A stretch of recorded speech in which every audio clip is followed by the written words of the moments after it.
यता चाहिँ बकेट पनि रेडी भयो। बकेट हार्ड फ्रेसिङ पनि भइसकिसक्यो हो। डबल यतापट्टि नै हान्दियो, यतापट्टि नै हानेको छ सबैतिर। बकेटको नि रडको नि यता इनर आउटर डबलै हानेको छ।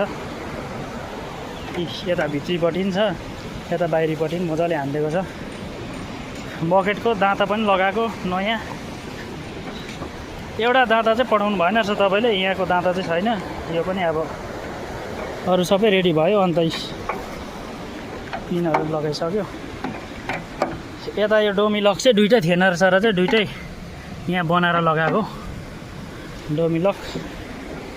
यतापट्टि र यतापट्टिको दुईपट्टिको थिएन रहेछ, यो पनि बनाएरै लगाएको अहिले बकेट। अन्त यहाँ क्याबिनमा यहाँ जाली पनि लगाएको। यहाँनिर सामान चाहिँ अहिले भर्खर आइपुगेर सिसाहरू, अब सिसा लाउनु पर्ने छ। हाइड्रोलिक पनि दुइटा ल्याएको, दुइटै थप्यो।